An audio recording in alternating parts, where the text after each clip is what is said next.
உலகின் பல்வேறு பகுதிகளில் இருந்து மக்கள் வாழ்வதற்கும் தொழில் புரியவும் ஏற்ற இடத்தில் தொடர்ந்து முன்னிலை வகிக்கும் நாடுகளில் ஒன்றான ஐக்கிய அரபு அமீரகத்திற்கு தொடர்ந்து மக்கள் இடம்பெயர்ந்து வராங்க.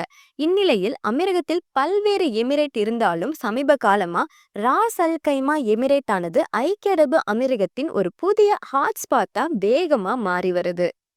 ஏனெனில் துபாயோட கம்பேர் பண்ணும்போது குறைந்த வாழ்க்கை செலவுகள், மெதுவான வாழ்க்கை வேகம், எமிரேட்டின் இயற்கை சூழல் இது எல்லாமே காரணமா பார்க்கப்படுது.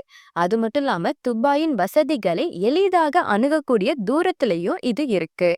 ராஸ் அல் கைமாவிற்கு யாரெல்லாம் மாறாங்களோ அவங்க எதெல்லாம் ரீசனா சொல்றாங்கன்னா, தனிப்பட்ட மற்றும் வணிக செலவு ரெண்டுமே கம்மியாகிருக்கு அப்படின்னு சொல்றாங்க.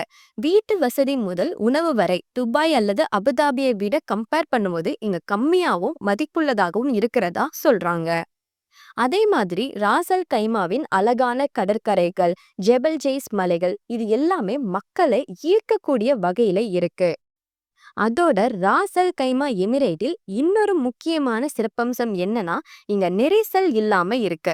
போக்குவரத்து நெரிசல் இல்லாத சாலைகள், நவீன வீடுகள், திறந்த வேலிகள் அன்றாட வாழ்க்கைய மேம்படுத்துது. அதனால நிறைய பேரு அங்க போக ஆசைப்படுறாங்க. மேலும் ராஸ் அல் கைமாவில் விரைவில் வரவிருக்கும் பின் அல் மர்ஜன் ஐலாண்ட் ரெசார்ட், காசினோ திட்டம் உள்ளிட்ட முக்கிய முன்னேற்றங்கள் அடுத்த சில ஆண்டுகளில் எமிரேட்டை மேலும் மாற்றும் என்றும், புதிய வாய்ப்புகளை கொண்டு வரும் அதே வேளையில் அதன் வாழ்க்கை முறை மற்றும் வணிக இடமாக ராஸ் அல் கைமா தனது ஈர்ப்பை மேம்படுத்தும் அப்படின்னு சொல்றாங்க. மேலும் இது போன்ற லேட்டஸ்ட் ஐக்கிய அரபு அமீரக செய்திகளுக்கு நம்ம கலீஜ் தமிழ் சேனலை சப்ஸ்கிரைப் பண்ணுங்க.